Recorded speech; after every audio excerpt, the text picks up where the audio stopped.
Hello students, this is Pratham Kumar before you and you are watching study span. तो अब हम एक नया इंपॉर्टेंट चैप्टर कर रहे हैं, chapter 9 some application of trigonometry. ठीक है। तो इससे रिलेटेड जितने भी इंपॉर्टेंट क्वेश्चन हैं जो कि टर्म 2 के लिए बहुत ही ज्यादा वैल्यूएबल है, जो आपको बहुत ज्यादा कहते हैं, आपको बहुत ज्यादा स्कोर करने में हेल्प करेंगे। ठीक है। सो वो सारे क्वेश्चन मैं आपको करवाऊंगा इस वीडियो में। ठीक है। तो बने रहिए मेरे साथ। और ये है आपका एग्जाम्पल नंबर 2। ठीक है, इसको पढ़ते हैं जरा। An electrician has to repair an electric fault on a pole of height 5 metre. ठीक है, तो एक पोल है जो 5 मीटर का है, वहां पे कोई इलेक्ट्रिक फॉल्ट हो गया। ठीक है। He need to reach a point 1.3 metre below the top of the pole to undertake the repair work। अब ये बहुत काम की चीज है। ठीक है। देखो, पोल कितने का है? 5 मीटर का। अब 5 मीटर से 1.3 मीटर नीचे फॉल्ट है कुछ, है ना, ये समझेंगे इसको। What should be the length of the ladder that should use, which when inclined at the angle of 60 degree, ये काम की चीज है यहाँ पर, to the horizontal would enable her to reach the required position. Also, how far from the foot of the pole should she place the foot of the ladder? तो दो चीजें निकालनी है यहाँ पे। एक तो लैडर की लेंथ क्या होनी चाहिए, और फुट ऑफ द पोल, जैसे कि यहाँ देखो दिख भी रहा होगा, है ना। एक तो ये जो फुट ऑफ द पोल है, ये है ना, यहाँ से लैडर कितना दूर होना चाहिए, एक तो ये निकालना है, ये वाली लेंथ। ठीक है। और एक्चुअल जो लैडर है उसकी लेंथ क्या होनी चाहिए, ये वाली लेंथ, है ना। अब इसी को मैंने क्या करा है ना, जैसे मान लो यहाँ पर ये पोल है, इससे कुछ नीचे फॉल्ट हुआ है यहाँ पर, तो मैंने इसको एक ट्राइंगल के फॉर्म में साइड में बना दिया। एक बार और समझ लेते हैं इसको, क्या समझते हैं हम। जैसे यहाँ पर ये है पोल। अच्छा, पोल की एक्चुअल हाइट कितनी है? पोल की एक्चुअल हाइट तो जी 5 मीटर है। ठीक है, 5 मीटर। लेकिन उससे 1.3 मीटर नीचे, देखो क्वेश्चन में भी कह रखा है 1.3 मीटर नीचे, मतलब कि यहाँ कहीं फॉल्ट हुआ है। ये 1.3 मीटर हो गया, यहाँ कहीं फॉल्ट हुआ है। इसको थोड़ा जूम कर लेते हैं और अच्छे से समझ में आएगा हमें। ठीक है। तो यहाँ हो गया 1.3 मीटर नीचे, यहाँ फॉल्ट हुआ है। ठीक है। अब हमसे क्वेश्चन ने क्या कहा है, एक तो आप ये बताओ कि कितनी बड़ी लैडर चाहिए हमें, मतलब कि ये वाली लेंथ, और फुट ऑफ द पोल यानी कि यहाँ से, और फुट ऑफ द लैडर, इन दोनों के बीच की डिस्टेंस क्या होगी। ठीक है, ये दो क्वेश्चन है। ठीक है। तो हमने क्या करा है, इस फिगर को साइड में एक क्या बना रखा है, देखो ट्राइंगल बना रखा है। अब हम इसके अकॉर्डिंग सब कुछ मान के चलेंगे। अब हम समझ क्या लेते हैं, हम ये समझ लेते हैं, देखो ये जो लेंथ है यहाँ तक की लेंथ कितनी होगी, ये दिमाग लगाओ जरा। अच्छा, मुझे एक बार बताओ, अगर टोटल लेंथ कितनी है, अगर टोटल लेंथ है हमारी ये वाली, टोटल लेंथ अगर है 5 मीटर। ठीक है। तो 5 मीटर में से ये 1.3 मीटर आप हटा दो, 1.3 मीटर, तो बचा कितना, तो माइनस कर लेते हैं, 5 minus 1.3। Oh sorry sorry sorry sorry for that. ठीक। तो 1.3 हम माइनस कर लेते हैं। ठीक है। तो अब 1.3 कैसे माइनस करें, देखो बहुत इजी है। 5 में से पहले 1 माइनस कर दो, 4 आ गया। अब 4 में से 0.3 माइनस कर दो, तो कितना बचा, है ना। 4 में से 0.3 माइनस करोगे तो 3.7 समथिंग बच जाएगा। तो पूरा कितना है ये पूरा पोल है 5 मीटर का। ठीक है, पूरा पोल है 5 मीटर का। ठीक। 1.5 कितना, 1.3 समथिंग आई थिंक, एक बार देख लेते हैं। हाँ, 1.3 मीटर ब्लो। ठीक है। तो 5 में से 1.3 यानी कि 3.7, ये वाला एरिया कितना रहेगा, 3.7। तो ये वाला जो पार्ट है, इतना पार्ट, है ना, इस पार्ट को हमने ए बोल दिया है, इस वाले को हमने बी बोल दिया है, और इसको हमने सी बोल दिया। देखो यहाँ पर दिख भी रहा होगा आपको। तो यहाँ तक की लेंथ जो है वो 3.7 है, हम यहाँ लिख देते हैं। अब ये जो लेंथ है एसी, ये हमको फाइंड करनी है। ठीक है, ये वाली एसी वाली लेंथ तो हमको फाइंड करनी है। अच्छा, अब क्वेश्चन में क्या दे रखा है, एक काम और कर रखा है इन्होंने, एंगल दे रखा है at an angle of 60 degree to the horizontal. ये क्या इंक्लाइन है, ये इंक्लाइन है क्या, 60 डिग्री। ठीक है, इसको थोड़ा ऊपर कर लेता हूँ, दिख नहीं रहा होगा यहाँ पे। ठीक। 60 डिग्री पे हॉरिजॉन्टल से क्या इंक्लाइन है, लैडर इंक्लाइन है। ठीक है। तो अब एसी फाइंड करना है। अब देखो यहाँ पे एक बार फिर से समझ लेते हैं पूरा क्वेश्चन। ठीक है, ये एसी क्या हो गई, लैडर हो गई, 60 डिग्री पर इंक्लाइन है। ये बीसी क्या है, ग्राउंड है ना। और यहाँ से यहाँ तक की लेंथ हो गई अपनी 3.7।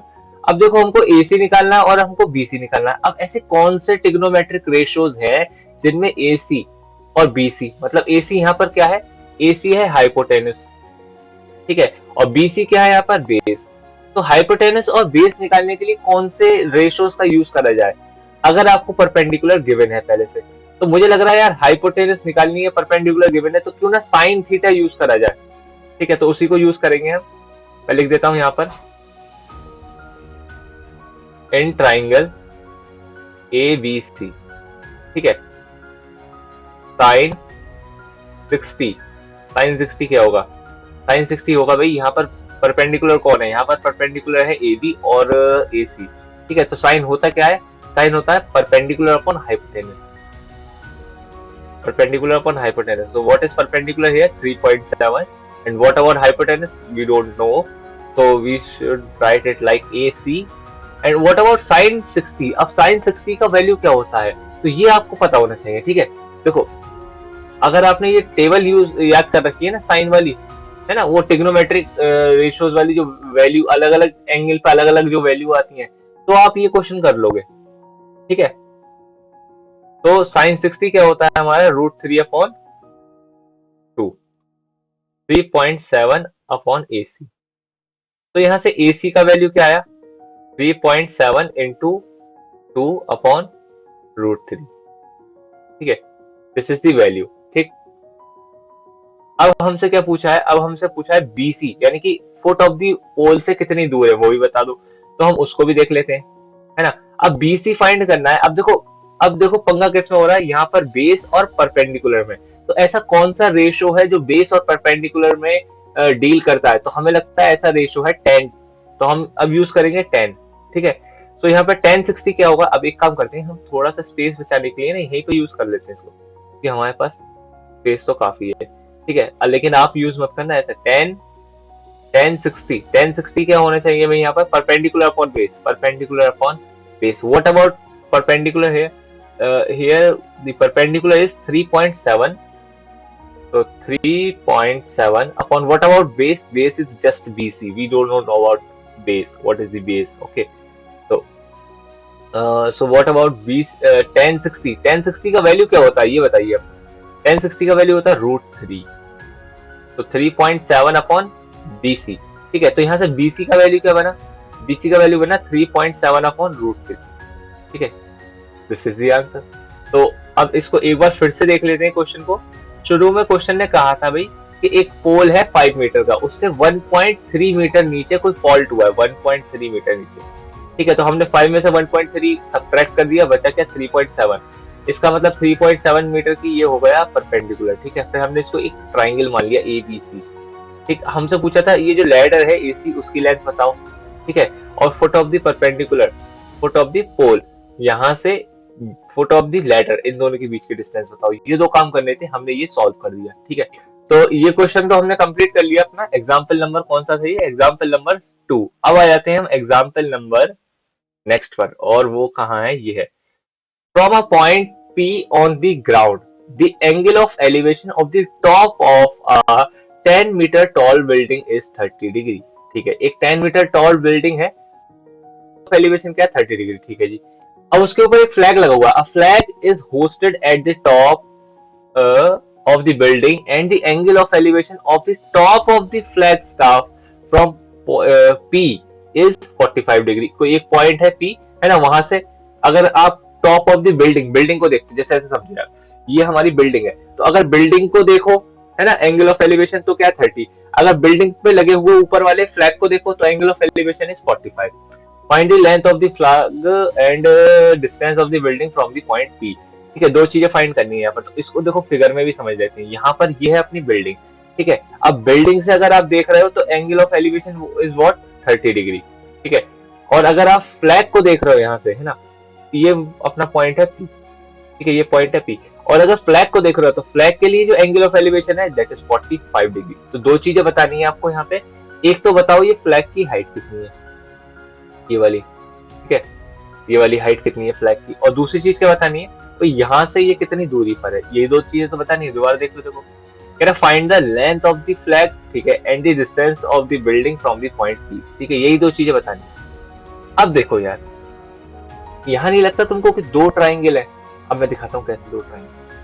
ठीक है, हम एक काम करते हैं, एक तो लिखते हैं बड़े वाले ट्राइंगल का, A B और P। और इस पॉइंट को मान लेते हैं क्या, डी। तो देखो दो ट्राइंगल दिख रहे होंगे आपको, ए बी पी, ठीक है। ये कौन सा, देखो एक तो ये ए और फिर ये बी और फिर ये पी, ठीक है। इसको हम थोड़ा इधर कर लेते हैं और अच्छे से दिखेगा आपको, ठीक। और फिर एक ट्राइंगल आपको दिख रहा होगा डी बी और ये पी, ठीक है। इन दोनों ट्राइंगलों में ही हम क्या करेंगे, ट्रिग्नोमेट्री लगाएंगे थोड़ी सी और सारा काम हो जाएगा, ठीक है। अब हम सबसे पहले देख लेते हैं बड़े वाले ट्राइंगल को। बड़े वाले ट्राइंगल को क्यों देख लेते हैं, उसका एंगल क्या है 45 डिग्री। तो हमें वहां पर क्या क्या दे रखा है भाई, हमें देखो एक तो बीपी निकालना है, ये बीपी, और एक हमें निकालना है ये एडी। तो मुझे लगता है एक तो हमें परपेंडिकुलर की जरूरत पड़नी है और हमें जरूरत पड़नी है क्या, बेस की। तो ऐसा कोई रेशियो लेते हैं जिसमें परपेंडिकुलर और बेस आता हो, जैसे कि tan थीटा। बहुत अच्छे। तो हम क्या करते हैं, यहाँ पर इसको थोड़ा सा साइड करते हैं और हम एक काम करते हैं, ऐसा कोई रेशियो लेते हैं जहाँ पर परपेंडिकुलर और बेस आते हो, जैसे कि tan थीटा, ठीक है। तो tan थीटा क्या होता है, अब शुरुआत करते हैं tan 45 से। किस वाले ट्राइंगल में, in triangle what, A B P. इस वाले ट्राइंगल में हम बात करते हैं, कौन से वाले, ये वाले ट्राइंगल में, ए बी पी, ठीक है। तो यहाँ पर tan 45 की वैल्यू क्या होनी चाहिए, क्या लगता है आपको, tan 45 की वैल्यू होनी चाहिए भैया परपेंडिकुलर अपॉन बेस, होनी क्या चाहिए, होती ही यही है, ठीक है। तो यहाँ पर परपेंडिकुलर क्या है, अब देखो एंगल 45 ये है ये वाला, तो एंगल के सामने वाली साइड क्या हो जाएगी, परपेंडिकुलर, यानी कि ए, ठीक है। और what about base here, base is PV. अच्छा ये पीवी ही तो निकालना है सबसे पहले, फाइंड तो पीवी करना है। अच्छा tan 45 का वैल्यू क्या होता है, tan 45 इज 1, तो ए बी अपॉन पीवी। तो इसका मतलब क्या हो गया, implies A B equal to PV. एक बात तो यहाँ से ये पता चली। अच्छा दूसरी वाली क्या करेंगे हम, अब इन ट्राइंगल आ जाते हैं, in triangle small, in triangle what, in triangle D B P, in triangle D B P. अच्छा इस डीबीपी में क्या करना, अब देखो हमको क्या करना है यार, हमको फिर एक रिलेशन बनाना है जिसमें परपेंडिकुलर और यहाँ पर बेस आ रहे हो। क्वेश्चन क्या है, अब परपेंडिकुलर और बेस क्यों, देखो यार हमें जो फाइंड करना है ना, ओवरऑल हमें एक तो एडी निकालना है, वो परपेंडिकुलर का पार्ट है, एक हमें पीवी निकालना है, वो बेस का पार्ट है। इसलिए हम कोशिश कर रहे हैं ऐसे रेशियो लेने की जिसमें परपेंडिकुलर और बेस ही आते हैं, ठीक है। तो अब हमने क्या करा, यहाँ पर लिख दिया tan 30, अब की बात tan 30 से होगी बात, ठीक है। tan 30, तो यहाँ पर आ गया tan 30 का वैल्यू क्या होगा, अगेन वही होगा perpendicular upon base, what is perpendicular here, BD, और व्हाट अबाउट बेस PB, ठीक है। अब tan 30 की वैल्यू क्या होती है ये बताओ आप मुझे, तो 1/√3, 1/√3। मैं इसको थोड़ा और इधर को कर देता हूँ कि इससे अच्छे से दिखे हमें, 1/√3, ठीक। और BD, what about BD, we don't know about BD, okay. What about PV के बारे में हमें भी कुछ खास पता है नहीं, ठीक है, ओके। तो लेकिन हमारा पहला काम तो था भाई एडी निकालना। अच्छा एक बार बताओ, ये है पूरा एबी, अगर पूरे एबी में से मैं क्या करूं, बीडी माइनस कर दूं, तो आपको क्या लगता है क्या बनेगा, एडी बनेगा नहीं बनेगा, क्या कह रहा हूं मैं, हम यहाँ पर समझते हैं। अगर मैं एबी में से बीडी माइनस कर दूं तो क्या बनेगा, एडी बनेगा नहीं बनेगा, ऐसा क्यों, देखो बीडी को उधर लेके जाओ तो आपको पता चल जाएगा, एबी है क्या, एबी है एडी प्लस बीडी, ठीक है, यही तो है। तो बीडी को अगर हम माइनस कर दे तो क्या बन जाएगा, एडी, और एडी ही तो हमको फाइंड करना है। अब देखो कौन कौन से क्वेश्चन में ए बी और ये बीडी आ रहा है, कौन कौन से इक्वेशन में, तो एक तो इक्वेशन है ये पहली इक्वेशन, और दूसरी इक्वेशन यहाँ से हम बना देते हैं, क्या बना देते हैं कि बीडी क्या होगा, बीडी होगा अपना क्रॉस मल्टीप्लाई कर दो, पीबी उधर चला जाएगा, तो पीबी अपॉन √3। अच्छा आप यहाँ पर अगर थोड़ा दिमाग लगाना चाहें तो आप इसी इक्वेशन को क्या लिख सकते हो, आप लिख सकते हो BD equal to A B upon √3। ऐसा क्यों कर दिया आपने, देखो ऐसा मैंने इसलिए कर दिया क्योंकि देखो यहाँ पर दे रखा है ना, ए बी और पी बी बराबर है, ठीक है। तो अब चाहो तो आप ये वाली इक्वेशन यूज कर लो, चाहो तो ये वाली, मैं इसको सेकंड लिख देता हूँ, इसको थर्ड लिख देता हूँ, ठीक है। जो भी यूज करना पड़ा हमें हम वो यूज कर लेंगे, ठीक है। हम इसको जरा थोड़ा डिवाइड कर देते हैं पार्ट को, ठीक, और देखते हैं अब अगला वाला पार्ट हमारा, ठीक है।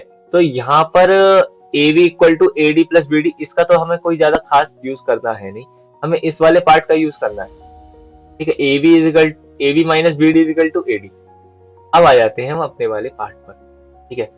तो हमें AD की वैल्यू निकालनी है। AD is what? AB minus BD। What about BD? What is BD here?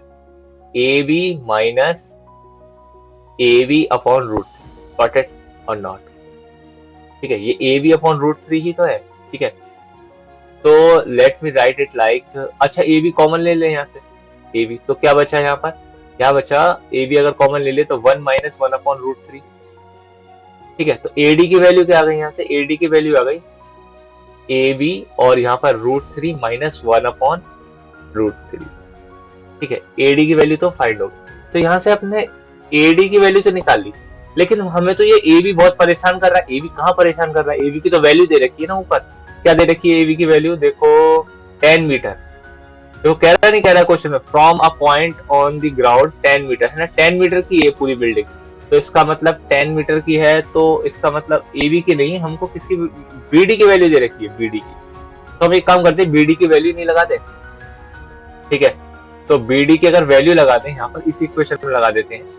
अगर हम BD की वैल्यू लगाते हैं 10, तो 10 इसका मतलब AB की वैल्यू क्या आ गई यहाँ से? AB की वैल्यू आ गई कितनी?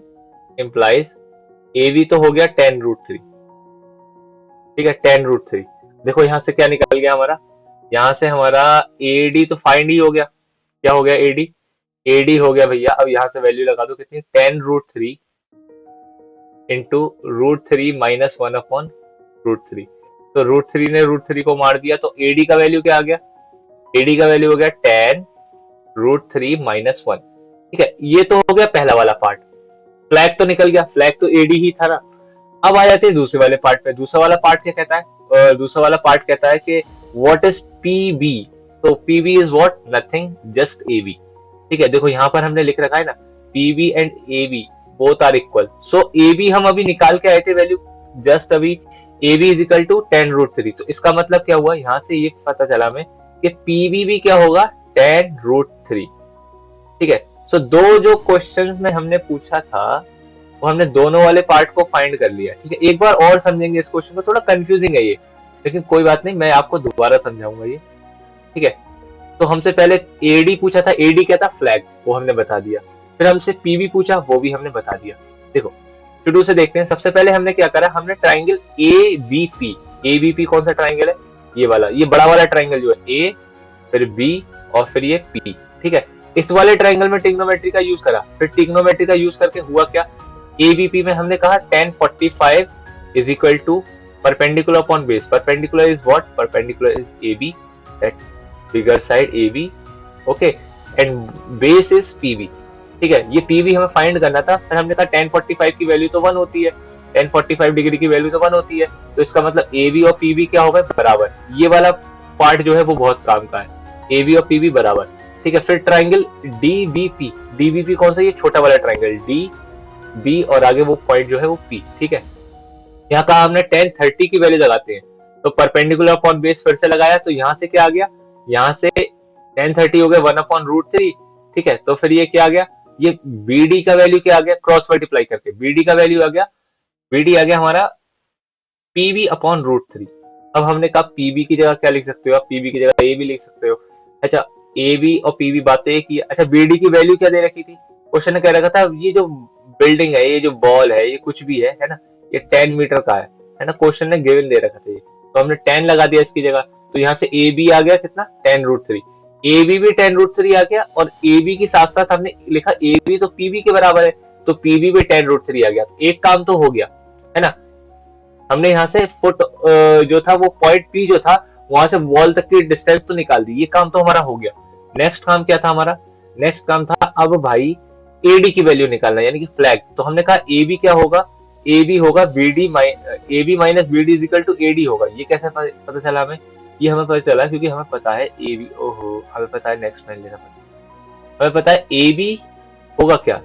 AB होगा AD प्लस BD, ठीक है। सो हमने ये लिख दिया AD क्या होगा? AB minus BD। फिर हमने AB और BD की जगह भी क्या लिख दिया हमने? AB upon root three. ये कहां से लिखा हमने? ये लिखा इस वाली इक्वेशन से, देखो, ठीक है, ये वाली इक्वेशन, ठीक। BD is equal to AB upon root three. फिर AB अपॉन रूट थ्री, यहाँ से AB कॉमन ले लिया तो 1 माइनस 1 अपॉन रूट थ्री, फिर इसको सॉल्व करा root three minus 1 upon root three. अब हमने AB की वैल्यू रख दी क्या, tan रूट थ्री, तो रूट थ्री को मार दिया, आंसर आ गया tan root three minus. Simple, simple तो नहीं है लेकिन हाँ थोड़ा सा लेंदी है क्वेश्चन, इजी तो है, ठीक है। चलो अब आ जाते हैं हम अपनी एक्सरसाइज 9.1 पर। ठीक, ये क्वेश्चन देखते हैं।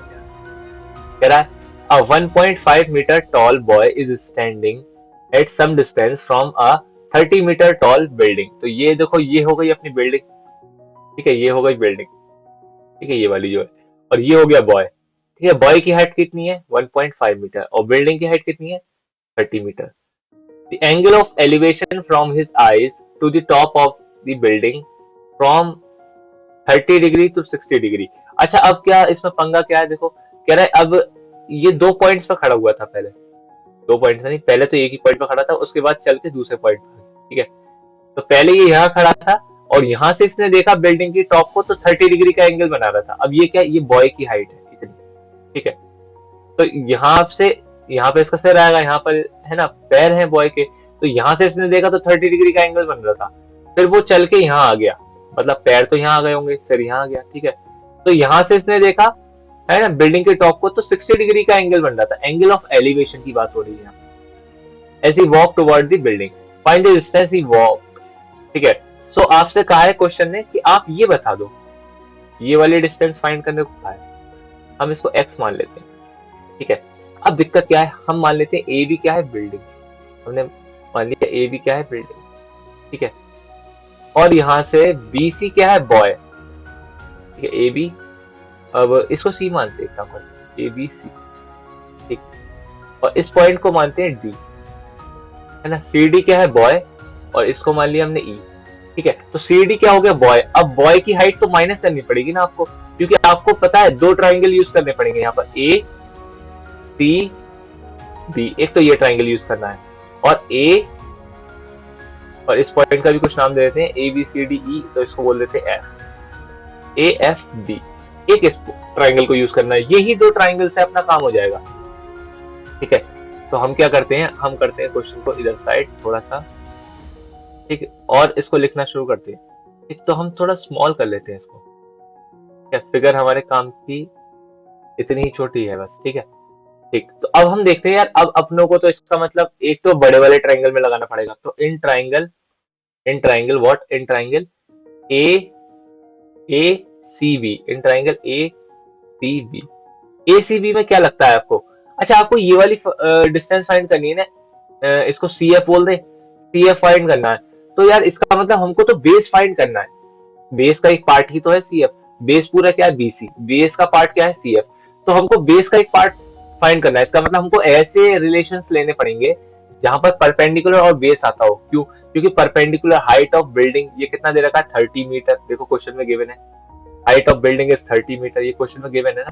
अच्छा 1.5 मीटर का तो बॉय है, तो अब इसका मतलब क्या है, यहाँ पर हमें माइनस करना पड़ेगा, ये पूरी हाइट है कितनी 30 मीटर, 30, अब इसमें से 1.5 मीटर का तो बॉय है, तो अगर 30 में से 1 मीटर गए तो इसका मतलब 29 मीटर, और फिर 0.5 और गया तो 28.5 मीटर, मतलब ए बी की वैल्यू क्या हो गई, ए बी की वैल्यू हो गई है अपनी 28.5 मीटर, तो हम लिख देते हैं 28.5 मीटर, ठीक है। ये काम की चीज थी यहाँ पर, ठीक है।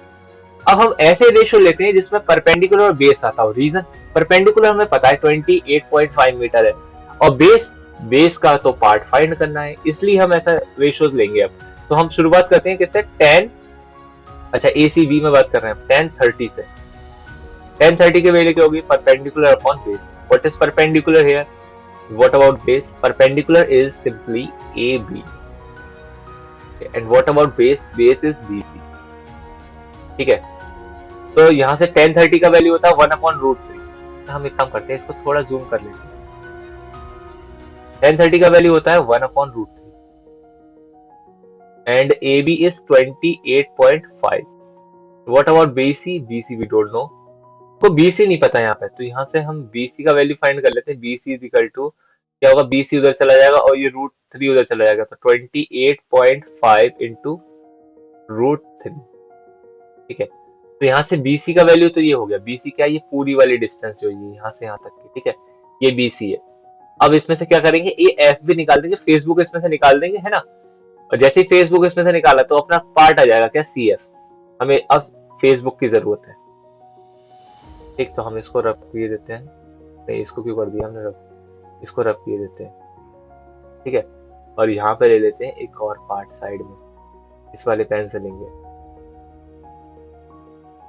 ठीक। तो हमने डिवाइड कर दिया इसको। अब हम क्या करते हैं, अब हम फाइंड करेंगे FB के बारे में। अब FB के बारे में फाइंड करने के लिए हमें ट्राइंगल लेना पड़ेगा AFB, in triangle AFB triangle में बात करते हैं। तो यहाँ पर 1060 का वैल्यू क्या होगा, 1060 होगा AB अपॉन FB, है ना, फेसबुक। तो AB क्या है, AB तो भैया 28.5। अच्छा 1060 का भी वैल्यू क्यों नहीं लगाते हैं, 1060 है √3। अच्छा AB क्या है 28.5, FB हमको नहीं पता, तो FB क्या हो गया, यहाँ से FB का वैल्यू आ गया कितना, 28.5 अपॉन √3। यस और नो, बताओ। ये वाली बात समझ में आई नहीं है।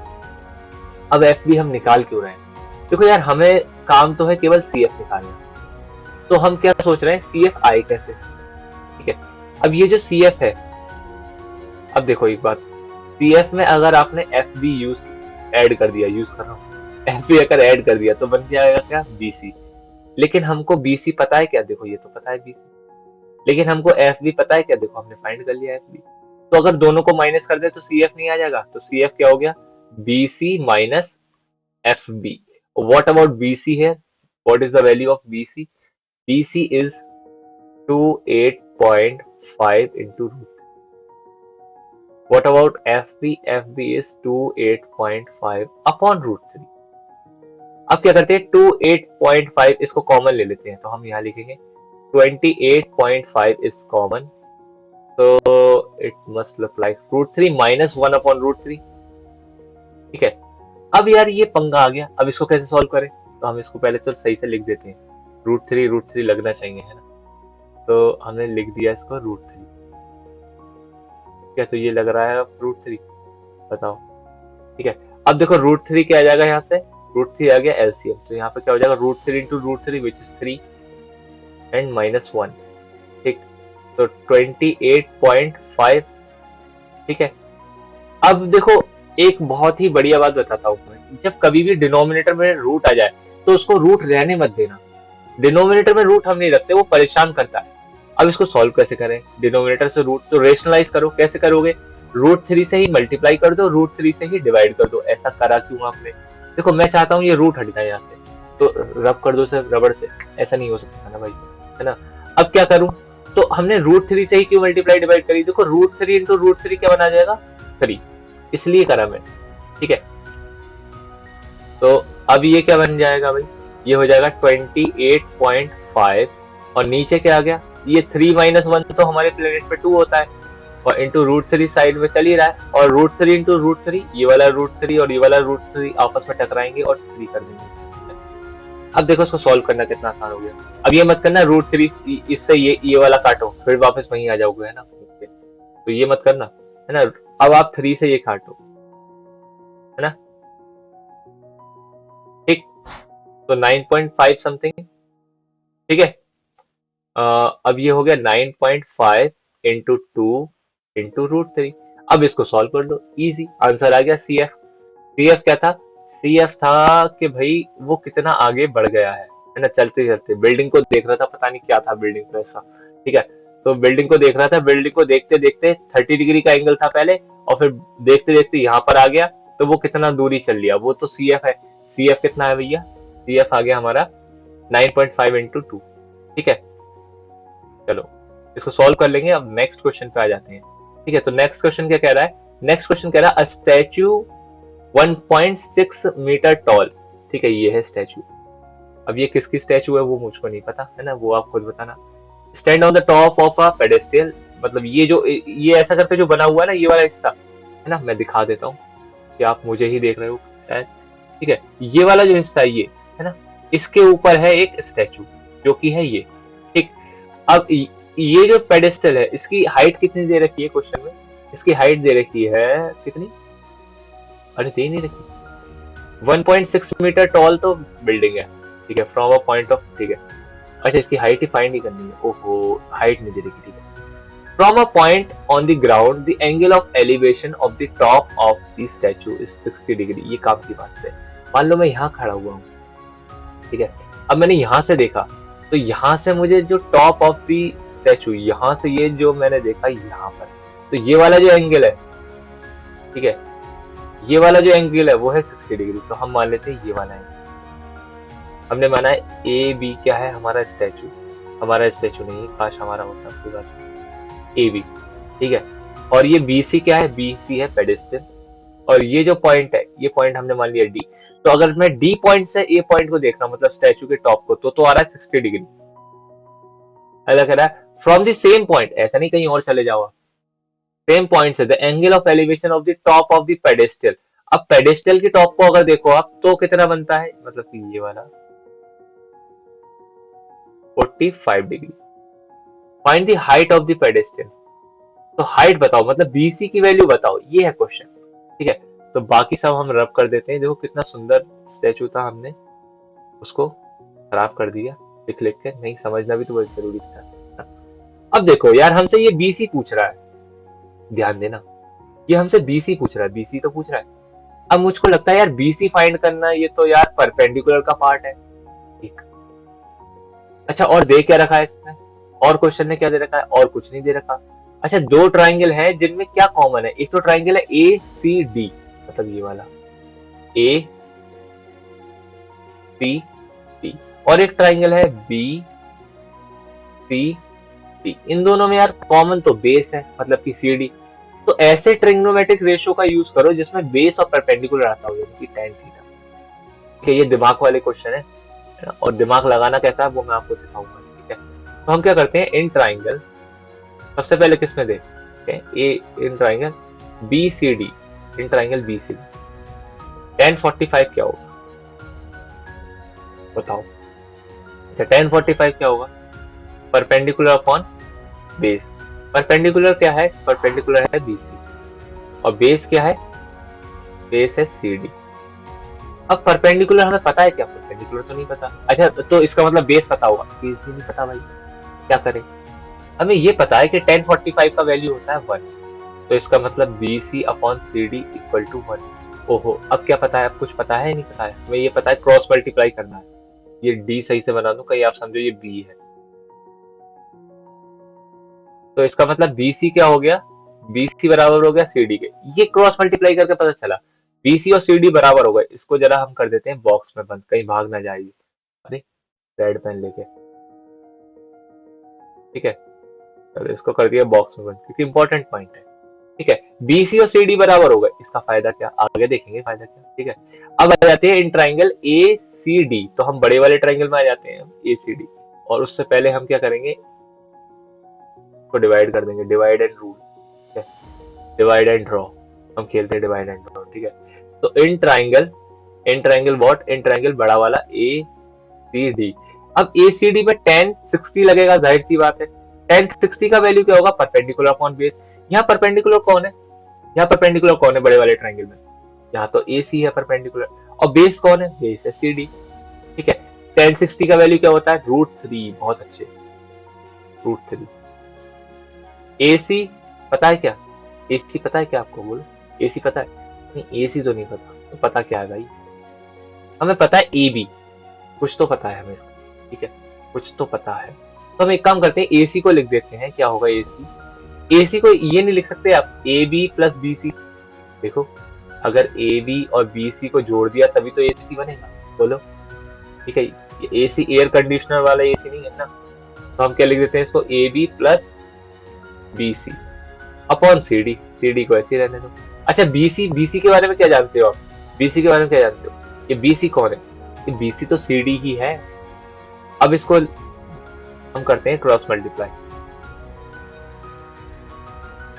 √3 into CD is equal to AB plus, क्या करते हो, BC को आप CD ही लिखना चाहोगे क्या?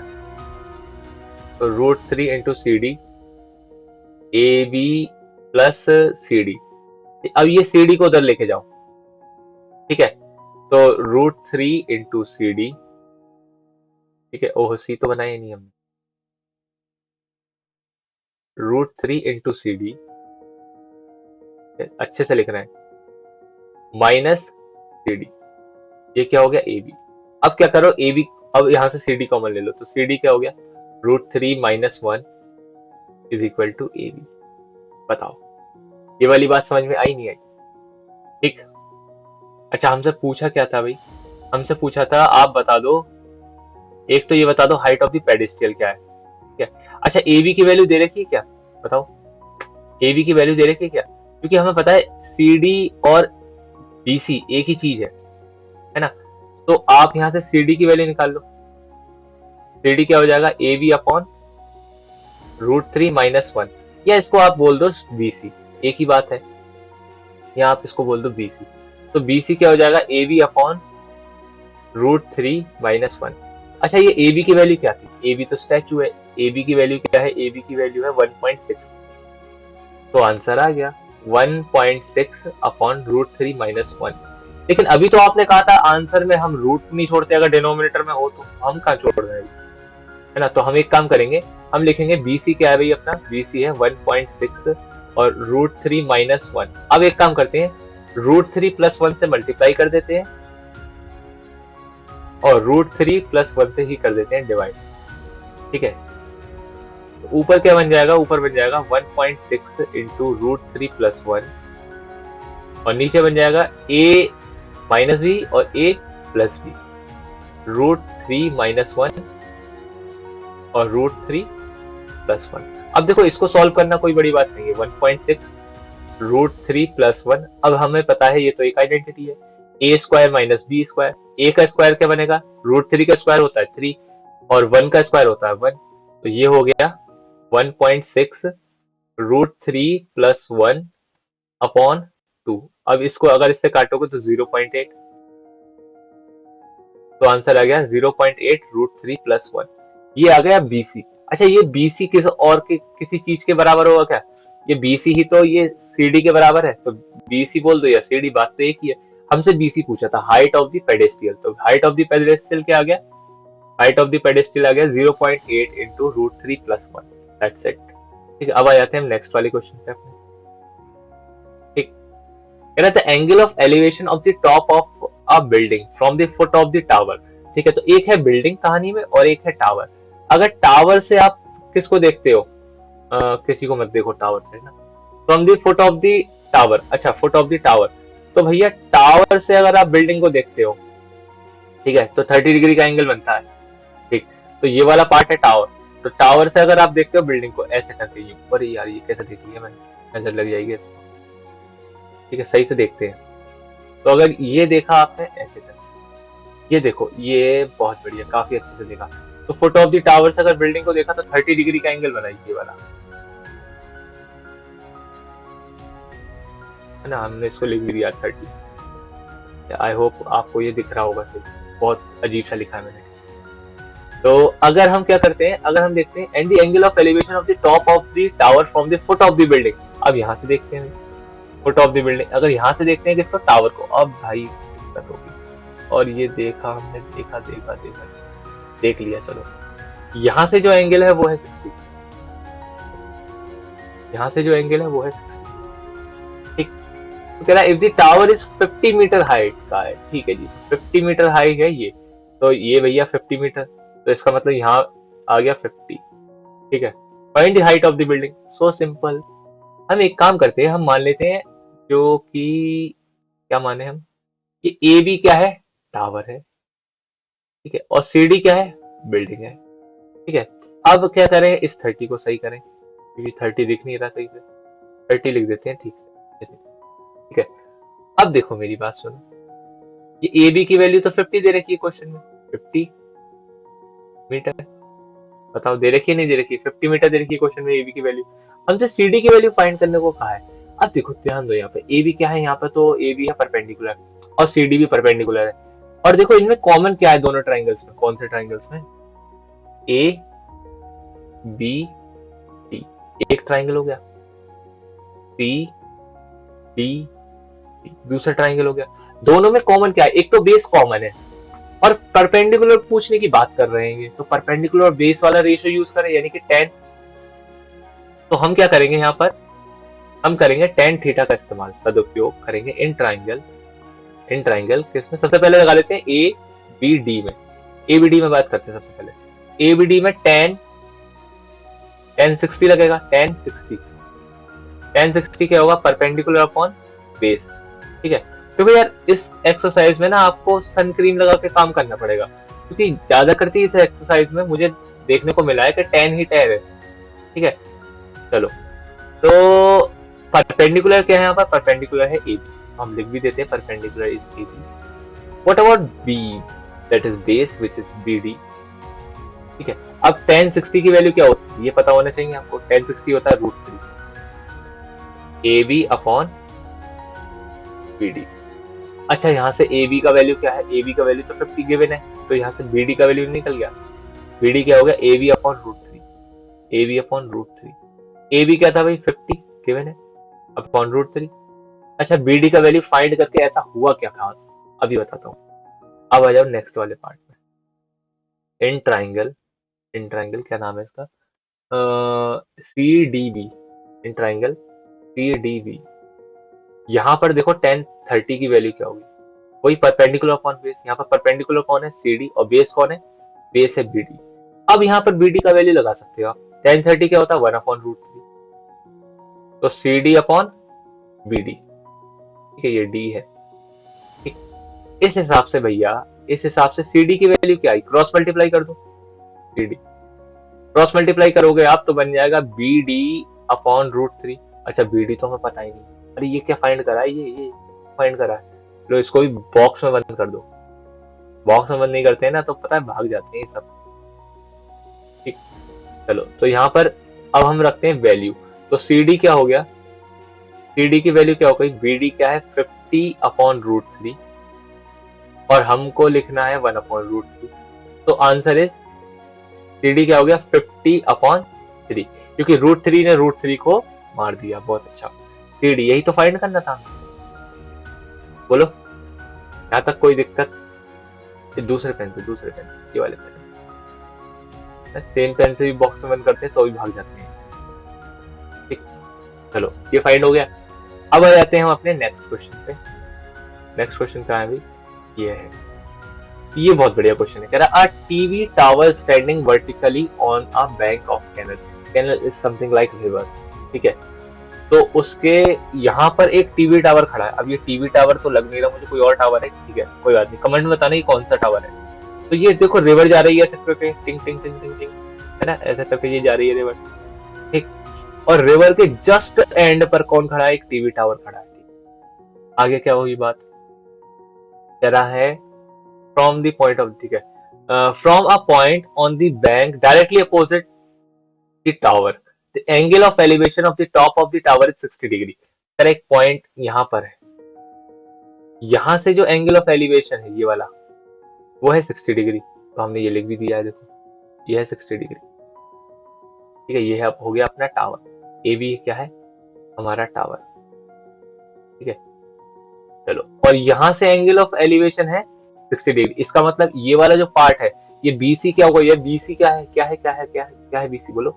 ये बीसी ही तो कैनाल, रिवर है ना, नदी, धारा, जो भी आप बोलो इसको, ये वही तो है बीसी। आगे from another point 20 metre away from this point. इस पॉइंट से, कौन सा पॉइंट से भाई? ये जो बीसी सी वाला जो पॉइंट है, जहां से भी आपने एंगल नापा है 60 डिग्री, उस पॉइंट से 20 मीटर दूर चले जाओ। ठीक है, मैंने कहा यहाँ चला जाऊं, इधर साइड 20 मीटर। कह रहा नहीं भाई, on the line joining this point of the foot of the tower, the angle of elevation of the top of the tower is 30 degree. ठीक है, कह रहा उल्टे मत चले जाना, यहाँ चले जाओ इधर। ये क्या है? 30 डिग्री का। ठीक, इस पॉइंट को मैं क्या नाम दूं? डी नाम देते। ठीक है, मतलब अब आ गए आप यहाँ फिगर में, देखो तो यहाँ आ गए। ठीक है, इसको रब कर देते हैं, कितनी खूबसूरत। अरे क्या हो रहा है? आई होप, हाँ, अब रब हो। चलो, ठीक है, चलो ठीक है। तो ये ए बी क्या हो गया अपना टावर हो गया, ये 60 डिग्री ये 30 डिग्री ठीक। अच्छा क्वेश्चन ने क्या कहा है, find the height of the tower and the width of the canal. एक तो बताना है आपको ए बी बता दो, ए बी क्या है हाइट ऑफ द टावर, और कैनल क्या है ये बी सी ही तो है, ये बी सी बता दो, ये दो चीजें फाइंड करनी है, क्लियर। अच्छा गिवन क्या क्या है, 20 मीटर अवे, इसका मतलब ये वाला पॉइंट गिवन है, यहाँ से यहाँ तक की दूरी कितनी है, नहीं 20 मीटर ठीक। और क्या गिवन है, और बस एंगल गिवन है, ये बड़ी दिक्कत है भाई, कोई दिक्कत नहीं, एंगल तो गिवन है ना। अब देखो फिर दिमाग लगाओ यार, देखो टावर की हाइट फाइंड करनी है मतलब परपेंडिकुलर फाइंड करना है, और देखो बेस का कुछ पार्ट गिवन है, कौन सा वाला, बहुत बढ़िया tan थीटा सही। तो देखो यार मैंने बताया भी था इस एक्सरसाइज में ना आपको सन क्रीम लेकर काम करना पड़ेगा in triangle A B D, क्योंकि यहाँ पर tan ही tan है, ठीक है। ए बी डी में आ जाते हैं बड़े वाले ट्राइंगल में, ये है ए और ये है बी और ये हो गया अपना डी। इस वाले बड़े वाले ट्राइंगल में देखो जरा ए बी डी, इसमें क्या लगता है आपको tan 30 क्या होगा, tan 30 का वैल्यू होना चाहिए परपेंडिकुलर अपॉन बेस, बहुत अच्छे। What is perpendicular here, which is A B, and what about base, base is B D, ठीक है।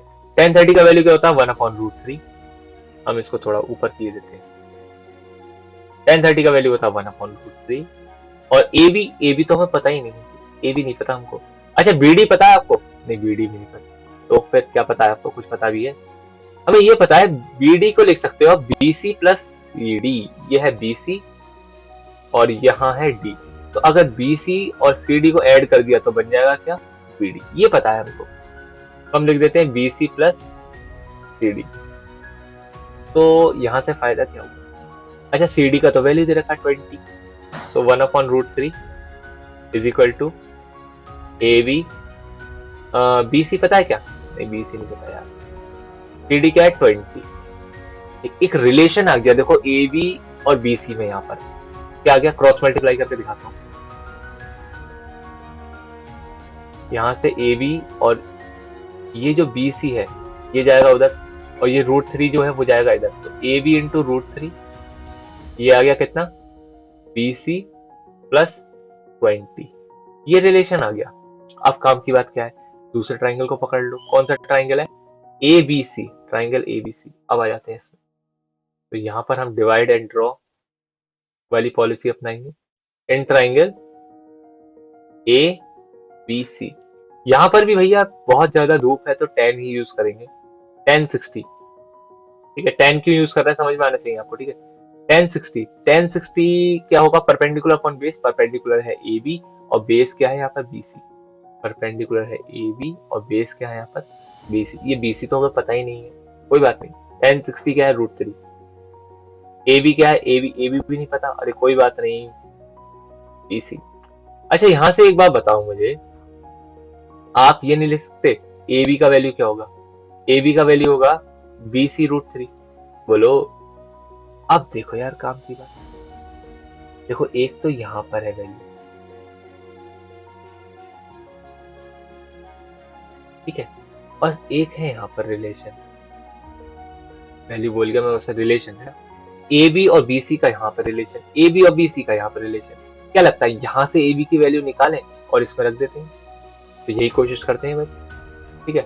तो हम क्या करते हैं यहाँ पर ए बी की जगह रख देते हैं कितना बी सी, तो यार ये तो दिख ही नहीं रहा, हम क्या करते हैं लिख देते हैं बी सी √3, ए बी की जगह रख दिया भैया हमने, ठीक है। बाकी सब वैसे ही रहने दो, √3 equal to B C plus 20, क्या लगता है √3 की मल्टीप्लाई √3 से होगा तो कितना बन जाएगा 4, √3 इंटू √3 इज व्हाट 3, बहुत बढ़िया। तो ये हो गया बी सी इंटू 3 और यहाँ हो गया बी सी प्लस 20।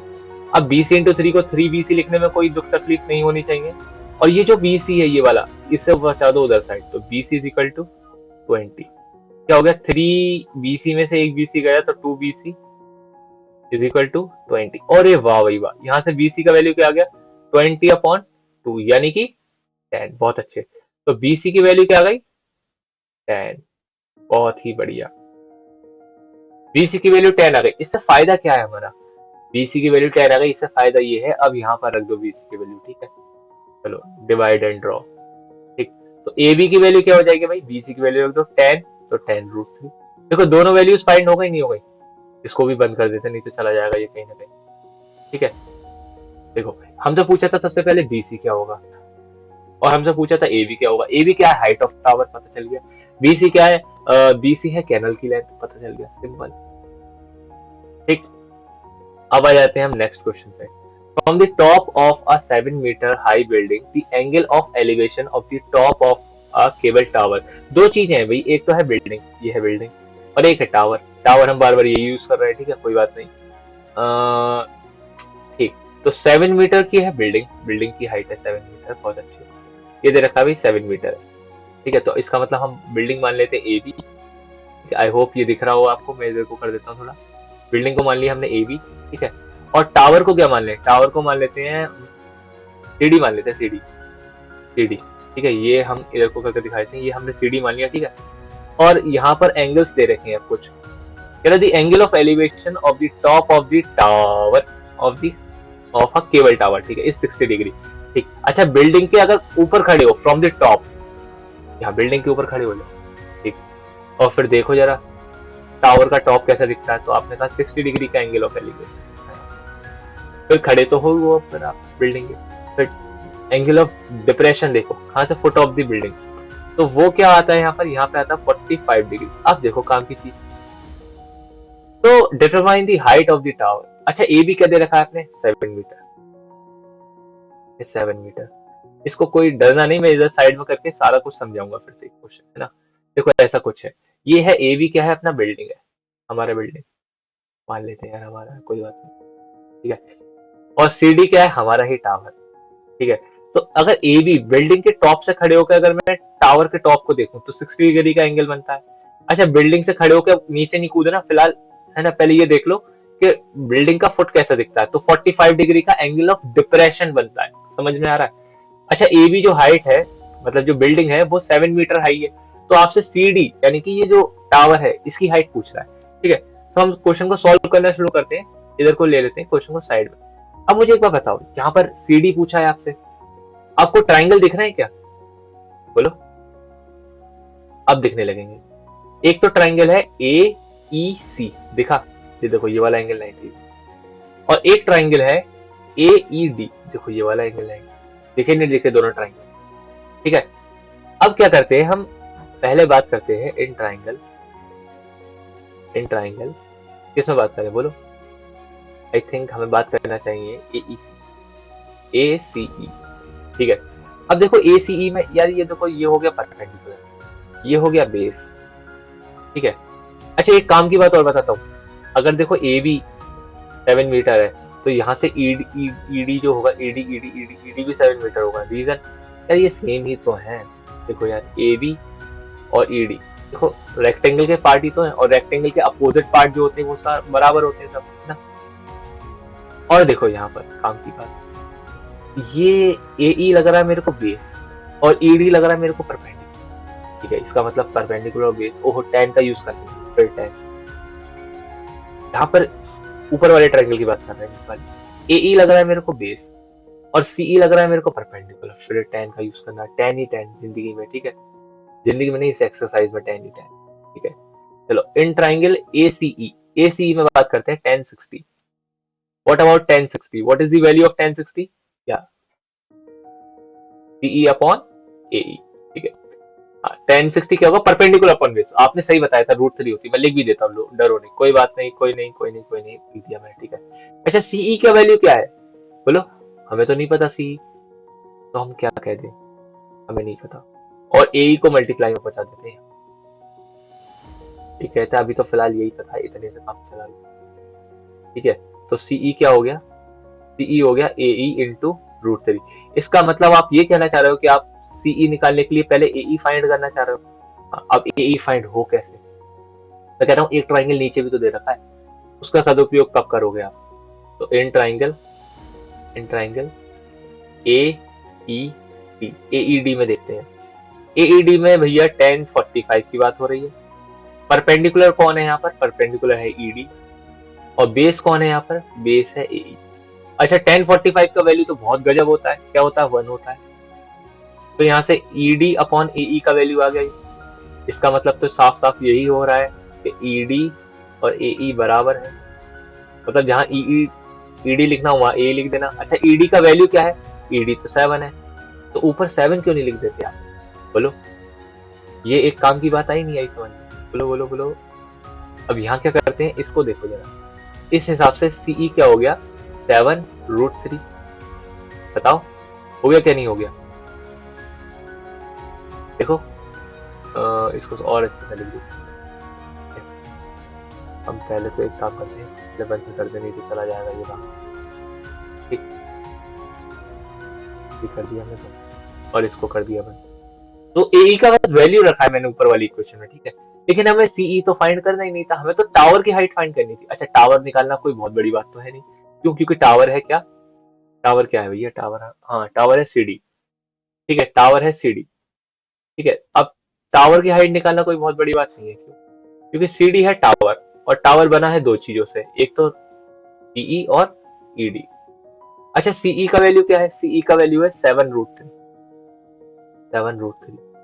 और ईडी का वैल्यू क्या है, ईडी तो एई के बराबर है, एई आया है 7, तो आंसर इज 7 और √3 प्लस 1, आंसर इज 7√3 प्लस 1, ठीक है, ये हो गया अपना आंसर, सिंपल, ठीक है।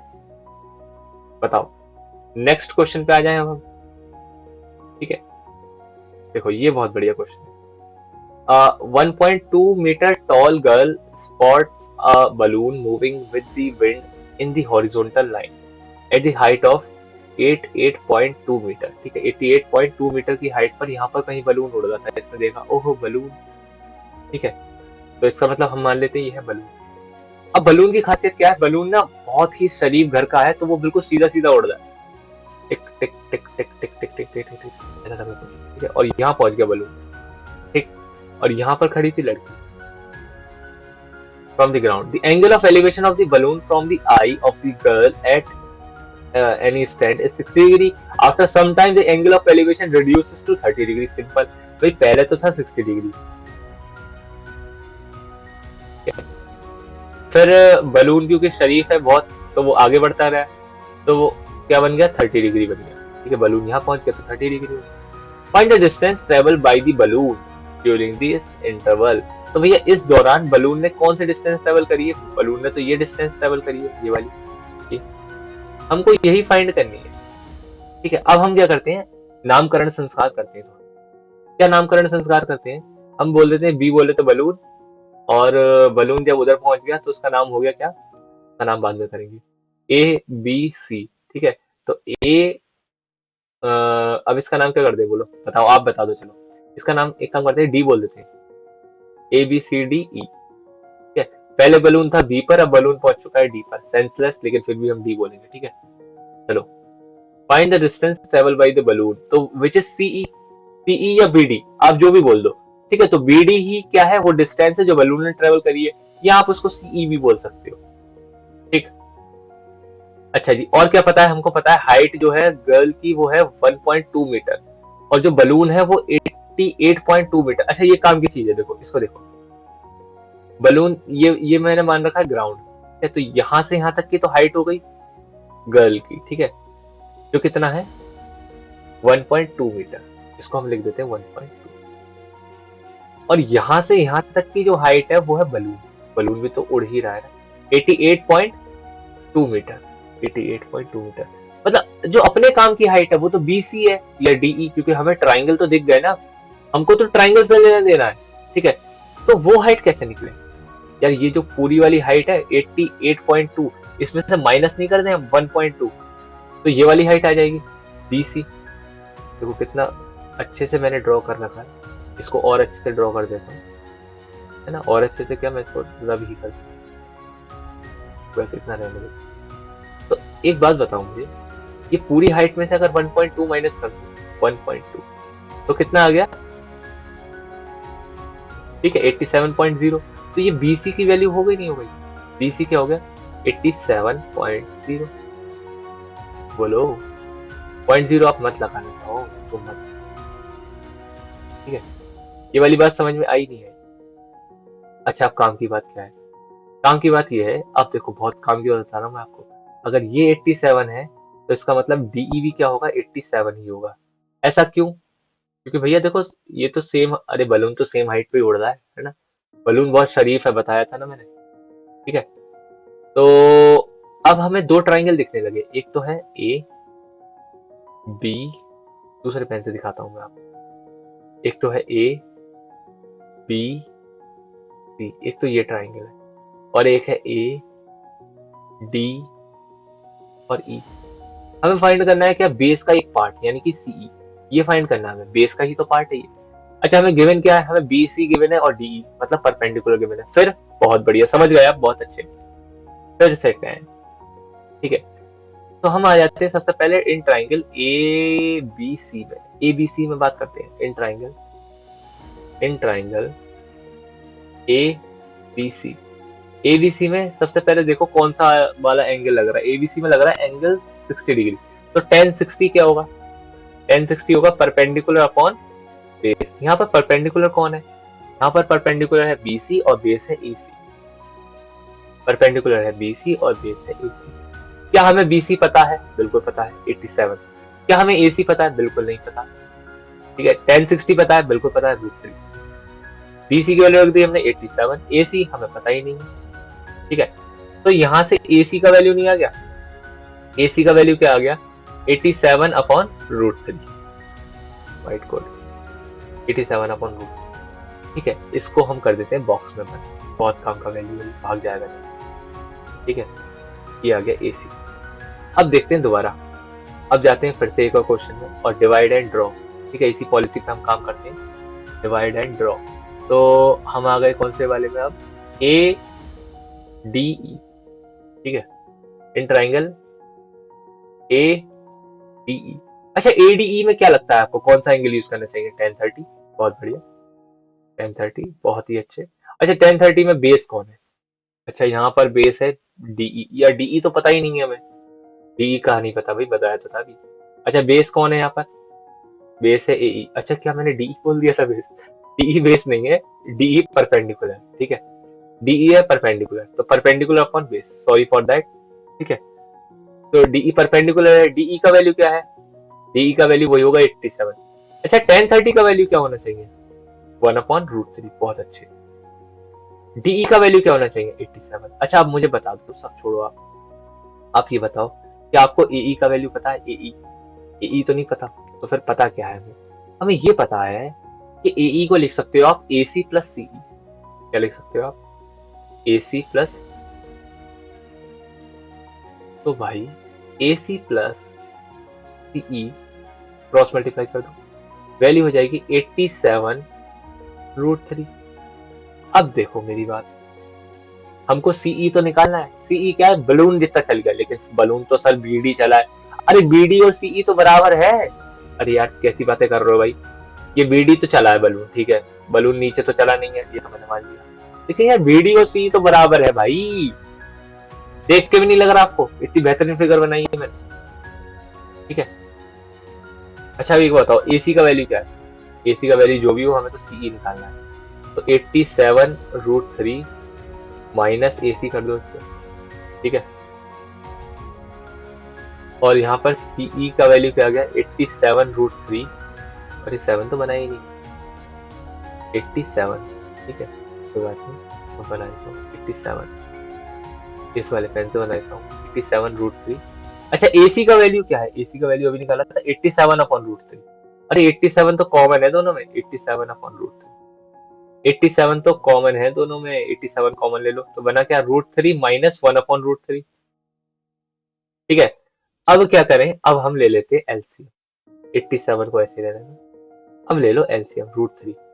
तो यहाँ √3 इंटू √3 इज 3 माइनस 1, तो ये बन गया 87 इंटू 2/√3। अगेन फिर वही बात, या ये 3 जो है वो डिनोमिनेटर में छोड़ेंगे नहीं हम इसको, डिनोमिनेटर में तो छोड़ ही नहीं सकते ना, क्या करें फिर, तो √3 से मल्टीप्लाई और डिवाइड। क्या बन जाएगा, ये बन जाएगा 87 इंटू 2 इंटू √3/3। अब आप इसको सॉल्व करो और आंसर आ जाए, बोलो, मैं ही सॉल्व कर देता हूँ। ठीक, 3 2 जा 6 और बचे कितने 2, तो 3 9 जा 27, तो 29 इंटू 2 इंटू √3। अब आप खुद सॉल्व करो भाई, इससे ज्यादा मैं सॉल्व नहीं करूंगा। तो ये हो गया सीई, है ना, जितना बलून चला है, या इसको बोल दो बीडी, बात तो एक ही है। ठीक, चलो अब आ जाते हैं हम अपने नेक्स्ट क्वेश्चन पर। ठीक है, नेक्स्ट क्वेश्चन कह रहा, a straight highway leads to the foot of a tower. ठीक है, a man standing at the top of the tower observe a car at an angle of depression 30 degree. ठीक है, यहाँ पर कोई आदमी खड़ा हुआ है यहाँ पर टावर के ऊपर। ठीक है, और उसने देखा एक कार है, तो कार का जो एंगल ऑफ डिप्रेशन देखा उसने, वो था पहले 30 डिग्री। तो मैं लिख भी देता हूँ, पहले जो देखा उसने 30 डिग्री पे देखा कार को, कि भाई कार थी यहाँ पर। ठीक है, और वो जो मैन है वो यहाँ खड़ा हुआ था कहीं, ठीक है, उसने देखा 30 डिग्री एंगल ऑफ डिप्रेशन पर कार है, which is approaching the foot of the tower with a uniform speed। ठीक है, 6 सेकंड लेटर। अब देखो, पहले कार थी यहाँ पर, ध्यान देना ये बहुत काम की चीज है, पहले कार थी यहाँ पर, अब कार पहुंच चुकी है यहाँ पर। इस दौरान कार ने सी से डी का पार्ट डिस्टेंस ट्रेवल करा है, और ये जो टाइम दे रखा है, अच्छा दिक्कत क्या है क्वेश्चन में, यहाँ पर यार अगर डिस्टेंस दे देता ना तो क्वेश्चन बहुत ही हलवा हो जाता, बहुत इजी हो जाता, पर क्वेश्चन ने डिस्टेंस नहीं दिया। क्वेश्चन कह रहा है अरे क्या करोगे डिस्टेंस का, आप टाइम लो। ये जो डिस्टेंस ट्रेवल करी है सी से डी तक, ये 6 सेकंड में ट्रेवल करी है, क्वेश्चन बता रहा है किसने, कार ने। ठीक है, और इस दौरान क्या हुआ, एंगल ऑफ डिप्रेशन क्या हो गया, 60 डिग्री हो गया। ध्यान देना, the angle of depression of the car is found to be 60 degree, find the time taken by the car to reach the foot of the tower। अब देख रहे हो क्वेश्चन कितना ज्यादा बवाल है क्वेश्चन। क्वेश्चन कह रहा है देखो यहाँ से यहाँ आने में 6 सेकंड लगा, मैंने कहा बहुत अच्छे, एक बार आपने झटका दे दिया, आगे मत देना। कह रहा नहीं नहीं नहीं ऐसा कुछ नहीं है भाई, हम टावर को मानेंगे ए बी, क्वेश्चन ने ऐसा नहीं कहा टावर को मानेंगे, ये तो मैं कह रहा हूँ। क्वेश्चन कह रहा है आप जो बीडी है ना, बीडी उसको फाइंड करो। मैंने कहा वाह भाई वाह कितना बढ़िया है। कह रहा नहीं सुनो, बीडी को फाइंड मत करो, बीडी तक पहुंचने में, मतलब डी से बी तक पहुंचने में कितना टाइम लगेगा, आप वो फाइंड करो। फिर सुनो, क्वेश्चन ऐसा होता है ना, सी से डी आया कोई बंदा कार में बैठ के, है ना, और उसने 5 मीटर की डिस्टेंस कवर करी, एंगल ऑफ डिप्रेशन 30 से 60 हो गया, ये बहुत इजी होता। फिर पूछ लेता बताओ बीडी क्या है ना, ये तो इजी हो जाता क्वेश्चन यार। क्या कि पहले सी पे खड़ा था कोई बंदा तो 30 डिग्री का एंगल ऑफ डिप्रेशन था, फिर वो सी से चल के डी पे आ गया तो एंगल ऑफ डिप्रेशन 60 हो गया, है ना। इस दौरान उसने सी से डी आने में 5 मीटर की दूरी डिस्टेंस कवर की। ऐसा क्वेश्चन होता बहुत इजी हो जाता, क्वेश्चन ऐसा है नहीं। क्वेश्चन कह रहा है आप सी पे खड़े हुए हो कार लेके, ठीक है, लैम्बोर्गिनी या मर्सिडीज वो आपका मर्जी, है ना, कोई आपका दोस्त है वो ए पॉइंट पे टावर के ऊपर खड़ा हुआ, उसने आपको देखा भाई हेलो, तो उसने 30 डिग्री नीचे मुंडी घुमाई, एंगल ऑफ डिप्रेशन 30 है। फिर आप 6 सेकंड बाद डी पॉइंट पर आ गए, तब उसने आपको देखने के लिए 60 डिग्री मुंडी नीचे घुमाई, मुंडी इन द सेंस ये सिर, ठीक है। अब 60 डिग्री एंगल ऑफ डिप्रेशन हो चुका है, अब डी से बी पहुंचने में आपको कार से कितना टाइम लगेगा, क्वेश्चन ये कह रहा है। तो हमारा जो झमेला है वो ये 6 सेकंड का है। हम एक काम करते हैं, लेट स्पीड ऑफ कार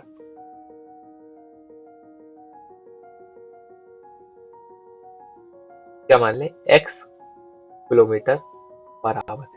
ये दिक्कत हुई क्यों, ये दिक्कत इसलिए हुई है भाई क्योंकि हमें टाइम में मजा नहीं आता क्वेश्चन करने को, क्योंकि टाइम वाला कोई फॉर्मूला ही नहीं है, sine theta is equal to time upon, ऐसा कोई फॉर्मूला ही नहीं है। जो फॉर्मूले हैं उसमें सब में डिस्टेंस आता है, मतलब कुछ ऊपर वैल्यू जैसे कि 5 मीटर 10 मीटर, इसलिए हमारी मजबूरी हो गई है कि हम इसमें स्पीड वाला फॉर्मूला लगाएं। तो हमने स्पीड ऑफ कार मान ली x kilometre per hour.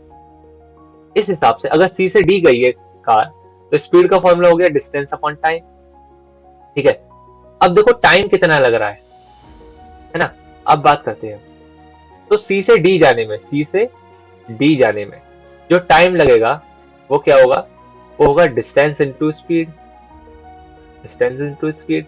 Distance कितनी है हमें नहीं पता, अच्छा टाइम भी क्यों निकालो आप यार, ऐसे करो, सी से डी जाने में जो डिस्टेंस होगी वो कितनी होगी, speed into time, speed into time. अच्छा स्पीड कितनी है, स्पीड तो x है, और टाइम कितना है, टाइम c है, ठीक है, तो क्या हो गया 6x। तो यहां से यहां तक की जो डिस्टेंस है वो आप लोगों को पता चल गई कितनी, 6x। ये हुई काम की चीज, ठीक है। अच्छा ये भी पता है क्या आपको, टावर की हाइट पता है क्या, बोलो टावर की हाइट पता है क्या? टावर की हाइट पता है क्या? स्ट्रेट हाईवे नहीं, टावर की हाइट भी नहीं पता। पता क्या है फिर हमें ये पता है कि ये वाला एंगल जो है ना, बड़ा वाला, ये वाला एंगल ये 60 है। तो ऑल्टरनेट इंटीरियर एंगल के अकॉर्डिंग ये वाला भी एंगल 60 होगा। समझो इस बात को। ये वाली लाइन देखो, ये वाली लाइन, और देखो ये वाली लाइन पैरेलल है कि नहीं है? क्या लगता है आपको? तो ये वाला एंगल देखो आप, ये वाला एंगल और ये वाला एंगल ऑल्टरनेट इंटीरियर एंगल होगा ही नहीं होगा? ठीक है। ऐसे ही आप देखो, ये वाला एंगल और ये वाला एंगल ऑल्टरनेट इंटीरियर एंगल हो जाएंगे। तो ये वाला एंगल कितना हो जाएगा? 30 डिग्री। ये पता है हमको। ठीक। चलो अब देखो काम की चीज, अब आ जाते हैं हम ट्राइंगल्स में। तो एक ट्राइंगल होगा हमारा ए C B. A C B triangle में हमें ए बी का वैल्यू तो पता नहीं है, हमें टावर के बारे में कुछ नहीं पता। और एक ट्राइंगल होगा हमारा ए डी बी। ये दो ट्राइंगल में काम होगा क्या? तो ए सी बी में आ जाते हैं in triangle, in triangle A C B. Again देखो यार, दोनों ट्राइंगल्स में कॉमन कौन है? परपेंडिकुलर, मतलब ए भी कॉमन है। और दोनों ट्राइंगल में जो बात हो रही है वो बेस की हो रही है, तो 10 ही यूज करना है इसका मतलब। इन ट्राइंगल एसीबी बात करते हैं 10-30। एसीबी में 10-30 लग रहा होगा, छोटा वाला एंगल देखो। एसीबी ये है ना 10-30, एसीबी ए सी 10-30 लग रहा है। तो 10-30 का वैल्यू क्या होगा? वो होगा परपेंडिकुलर अपॉन बेस, यानी कि A B upon B C. 10-30 की वैल्यू होगी A B upon B C. अच्छा 10-30 होता क्या है? 1/√3। अच्छा ए बी क्या है? ए बी तो पता नहीं है। अच्छा बी सी पता है आपको क्या? बी सी बोलो, बी सी पता है? नहीं यार, बी सी भी नहीं पता। अच्छा तो फिर पता क्या है आपको? ये पता है कि बी सी को आप लिख सकते हो क्या? C D plus B D, ये पता है। C D plus B D. अच्छा तो यहां से भैया ए बी का वैल्यू क्या आ गया? ए बी का वैल्यू आ गया रूट ए बी √3। ये √3 की मल्टीप्लाई तो ए बी से होगी, तो √3 ए बी। ठीक है। और ये हो गया C B into C D into C D into नहीं, C D plus B D. ठीक। अच्छा सी डी कितना था? देखो फिर देखते हैं। सी डी तो अभी, अरे अभी फाइंड करके आए 6x। सी डी तो 6x था। ठीक है, लिख देते हैं भाई, जो जो काम की चीज यहाँ पर आ रही है वो लिख देते हैं। A B √3 A B 6x plus B D. ये बी डी ही फाइंड करना है, ध्यान देना। ये बी डी ही फाइंड करना है, तो इसको बंद कर देते, भाग नहीं जाए कहीं। ये बी डी को ही तो फाइंड करना है, यही तो नालायक है। कैसे? यही तो क्वेश्चन पूछा है। अब डी से बी जाने में कितना टाइम लगेगा, तो ये बी डी काम में आने वाला है इसका मतलब।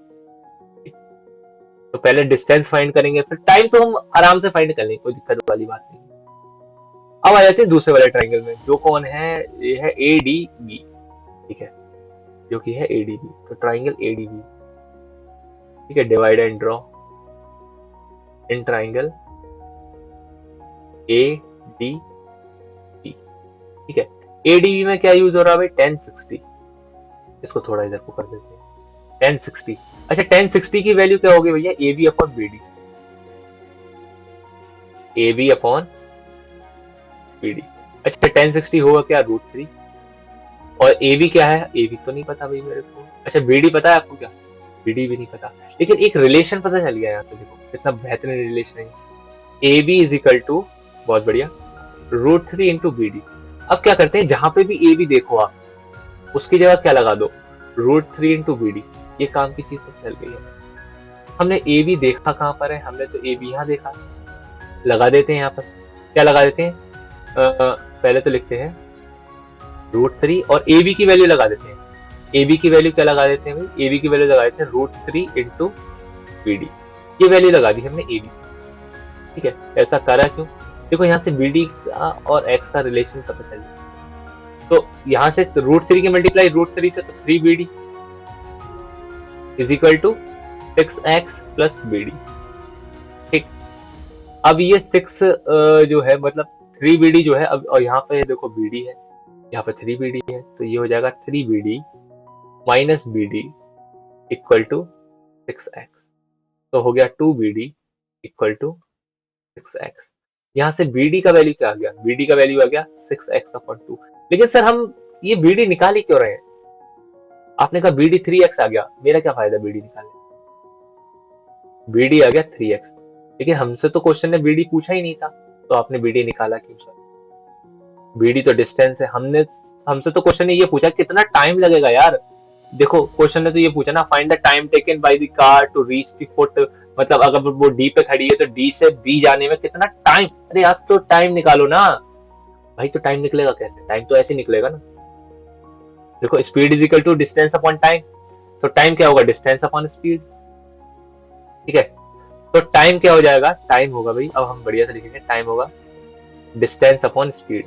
देखो ऐसा होता क्यों है? Speed is equal to distance upon time. तो टाइम चला गया इधर तो स्पीड आ जाएगा अपॉन में, तो टाइम क्या होगा? Distance upon speed. अच्छा डिस्टेंस है कितना? डिस्टेंस तो 3x है। अच्छा स्पीड कितना है? स्पीड है कितना? बोलो बोलो बोलो बोलो, x। आंसर आ गया 3। तो कितना टाइम लगना है भाई? टाइम लगना है 3 घंटा, नहीं सेकंड। बात तो सेकंड में ही हो रही थी ना सारी। ठीक है, अरे ये क्या कर दिया मैंने? स्पीड को x किलोमीटर पर आवर नहीं मानो, ये थोड़ी गड़बड़ हो गई है ना। क्योंकि भाई यहाँ पर जो डिस्टेंस दे रखी, वो जो टाइम दे रखा वो सेकंड में दे रखा, तो x मीटर पर सेकंड मान लो आप, है ना। ठीक, अब सब कुछ क्लियर है। ठीक है, ठीक, तो अब ये लास्ट क्वेश्चन है इस एक्सरसाइज का, सबसे इंपॉर्टेंट क्वेश्चन, इसको देख लेते हैं। ठीक है, the angle of elevation of the top of a tower from 2 points at a distance of 4 meter and 9 meter from the base of the tower and in the same straight line with it are complementary. Prove that the height of the tower is 6 meter. क्या है question, समझते हैं इसको। तो मान लो ये एक tower है अपना AB, जैसे क्वेश्चन में तो ये है टावर, है ना। हमने मान लिया AB टावर है, तो कह रहा है 2 पॉइंट है, एक तो 4 मीटर दूरी पर है बेस से, है ना, ये वाली दूरी है 4, ऐसा क्वेश्चन कह रहा है, और एक पॉइंट है 9 मीटर की दूरी पर। तो हम मान लेते हैं ये पॉइंट है C और ये है D। ठीक है, ये वाला पॉइंट है 9 मीटर की दूरी पर, यहां से यहां तक की दूरी है कितनी? 9। ये क्वेश्चन ने गिवन दे रखा है, ठीक है, 9 मीटर। अब काम की बात क्या कह रहा है? ठीक है, अब इनसे जो एंगल ऑफ एलिवेशन है, मतलब अगर मैं यहां खड़े होकर देखूं और मैं यहां खड़े होकर देखूं, तो जो एंगल ऑफ एलिवेशन आ रहा है वो कॉम्प्लीमेंट्री है। अब ये कॉम्प्लीमेंट्री का मतलब क्या होता है वो समझ लो। अगर कोई दो एंगल कॉम्प्लीमेंट्री है, इनका मतलब उनका सम जो है उन एंगल का सम है ना, उन एंगल का सम क्या होगा? 90। क्या मतलब? जैसे कि एक एंगल है 30 तो दूसरा क्या होना चाहिए? 60। दोनों का सम क्या हो गया? 90। ऐसे एंगल्स हैं ये दोनों, समझ में आई बात? अगर एक है 45 तो दूसरा क्या होना चाहिए? 45। आई बात समझ में? ठीक, कुछ इस टाइप के। ठीक है, अगर एक है 50 तो दूसरा क्या होना चाहिए? हाँ, ये खुद करो अब। चलो बहुत सही, सही आंसर दे दिया आपने। कॉम्प्लीमेंट्री का मीनिंग समझ में आया? अब इसको हम यूज कैसे करें? देखो यार, ये वाला जो एंगल है ये लग रहा है मुझे बड़ा है, ठीक है, तो मैं मान लेता हूँ ये वाला एंगल है क्या अपना, इसे मान लेते हैं x। तो ये वाला क्या हो जाएगा? 90 माइनस एक्स। सिंपल यार, इसमें तो दिमाग क्या लगाना, क्योंकि दोनों का सम क्या है? 90 है ना। तो अगर एक एंगल x है तो दूसरा वाला क्या होगा? 90 माइनस एक्स। इतना भेजा लगाना था बस इसमें, बाकी क्वेश्चन बहुत इजी है, इजीली हो जाएगा। अब कह रहा है ये गिवन है आपको कि ये वाला एंगल x है, ये वाला एंगल 90 माइनस एक्स है, ये पॉइंट हो गया C और ये वाला पॉइंट हो गया D। तो दो ट्राइंगल दिखने लगे होंगे, एक तो A B और C, और दूसरा है A, आईफिल टावर वाला A लग रहा है, तो A बना देता हूँ, A B और D, ये दो ट्राइंगल है। तो हम आ जाते हैं अब ट्राइंगल ABC में। ठीक है, तो इन ट्राइंगल ABC में क्यों आ चुके हैं? क्योंकि हमने ये बता दिया, बहुत अच्छे, बहुत बढ़िया। ये किसने बताया भाई कि हमें परपेंडिकुलर और बेस का ही काम है, इसलिए ट्राइंगल ABC में, और वो भी 10x लेंगे हम। ठीक, बहुत ही अच्छे भाई, बहुत ही बढ़िया। ठीक है, तो 10x का वैल्यू क्या होगा? Perpendicular upon base. अच्छा यहाँ परपेंडिकुलर क्या है? परपेंडिकुलर तो है AB और बेस क्या है? BC। आपको कैसे पता? देखो यार, देख लो ना आप भी, परपेंडिकुलर AB और बेस क्या है? BC। ठीक है, अच्छा AB का वैल्यू ये तो हमें फाइंड करना है। अच्छा 10x, इसका मतलब हो गया AB अपॉन BC। AB का वैल्यू तो हमें प्रूव करना है ना कि ये 6 होगा, तो हम एक काम करते हैं, यहाँ से AB का वैल्यू फाइंड कर लेते हैं। AB is equal to BC into 10x। ये हो गई हमारी फर्स्ट इक्वेशन, इसको कर देते हैं बंद, कहीं ये भाग नहीं जाए। ठीक है, देखो ये हो गई हमारी फर्स्ट इक्वेशन। अब क्या करते हैं? अब आते हैं दूसरे वाले ट्राइंगल में, बड़े वाले ट्राइंगल में ABD। ठीक है, डिवाइड एंड ड्रॉ। ठीक है, तो ये हमने करा डिवाइड, और अब हम कर लेते हैं इसको ड्रॉ। तो इन ट्राइंगल ABD, यहाँ पर tan 90 माइनस एक्स, देखो एक दिमाग और लगाना पड़ेगा यहाँ पे थोड़ा सा, ये tan 90 माइनस एक्स क्या होगा? देखो है तो एंगल 90 माइनस एक्स भी एक एंगल ही, तो क्या होगा? परपेंडिकुलर अपॉन बेस, परपेंडिकुलर क्या है यहाँ पर? ए बी, और बेस क्या है यहाँ पर? B D. ठीक है, तो tan 90 माइनस एक्स का वैल्यू क्या आ गया? यहाँ से भी ए बी का वैल्यू निकाल लेते हैं, काम करते। ए बी क्या होगा? tan 90 minus X into B D. ठीक है, अब मुझे एक बात बताओ, यहां से आप ये नहीं लिख सकते 90 माइनस एक्स को cot x? ये वाली बात समझ में आई क्या नहीं? क्योंकि tan 90 माइनस थीटा होता क्या है, ये बात देख लो। tan 90 minus theta is equal to, यहाँ लिख देते हैं इसको रीजन, है ना, थोड़ा ऊपर करके यहाँ लिख देते हैं। क्या ऐसा करा क्यों? क्योंकि tan 90 minus theta is equal to tan नहीं cot थीटा। तो अरे tan नहीं cot थीटा, क्या होता है? cot theta. ये बात अगर आपको पता है तो ये वाला क्वेश्चन आपसे हो जाएगा। तो यहाँ से ए बी का वैल्यू हो गया cot x into B D, इसको भी कर देते हैं हम ब्रैकेट में नहीं, बॉक्स में। ठीक है, ये वाली इक्वेशन हो गई हमारी सेकंड। अब क्या करते हैं हम? फर्स्ट और सेकंड इक्वेशन की मल्टीप्लाई करते हैं। ठीक है, तो ये है फर्स्ट इक्वेशन और यहाँ है सेकंड इक्वेशन। तो हमने मल्टीप्लाई करा तो बन गया ए बी स्क्वायर। ठीक है, और यहाँ बन गया क्या? B C into B D, ये एक तरफ कर लिया हमने दोनों को, और tan x into cot x जो बना उसको हमने एक तरफ कर लिया, कॉट एक्स। काम की बात क्या है? देखो कॉट एक्स को आप क्या लिख सकते हो? ये लिख दो, कॉट एक्स को आप लिख सकते हो 1/tan x। ये भी काम की बात है। ठीक है, तो भैया बिकॉज हम रीजन दे देते हैं तो ऐसा करा। ठीक है, तो B C into B D तो ऐसे ही रहने दो। ठीक है, tan x को भी ऐसे ही रहने दो, cot x को लिख दो 1/tan x। अब इससे फायदा क्या हुआ? tan x से tan x कट गया, तो ए बी स्क्वायर क्या आ गया अपना? ए बी स्क्वायर की वैल्यू आ गई B C into B D. अच्छा, बी सी और बी डी की तो वैल्यू दे रखी है, कितना दे रखा है? बी सी दे रखा है भाई 4 और बी डी दे रखा है 9। तो बी सी दे रखा है 4 और बी डी दे रखा है 9, तो 9 4 36। तो यहाँ से ए बी स्क्वायर की वैल्यू क्या आ गई? ए बी स्क्वायर आ गया 36। यहाँ से ए बी की वैल्यू क्या आ गई? √36। ठीक है, तो ए बी की दो वैल्यू आएंगी, इसका मतलब ए बी का दो वैल्यू आएगा, कौन कौन सा? एक तो +6 और एक -6। -6 हो जाएगा रिजेक्टेड। रीजन भाई, ए बी है क्या? हाइट ऑफ टावर है, टावर नेगेटिव थोड़ी हो सकती है हाइट, है ना। तो ए बी की वैल्यू क्या आ गई? ए बी की वैल्यू आ गई 6, और यही तो हमको प्रूव करना था। Hence proved, hence proved. ठीक, बताओ। तो यहाँ पर हमने अपनी एक्सरसाइज को कर लिया है कंप्लीट।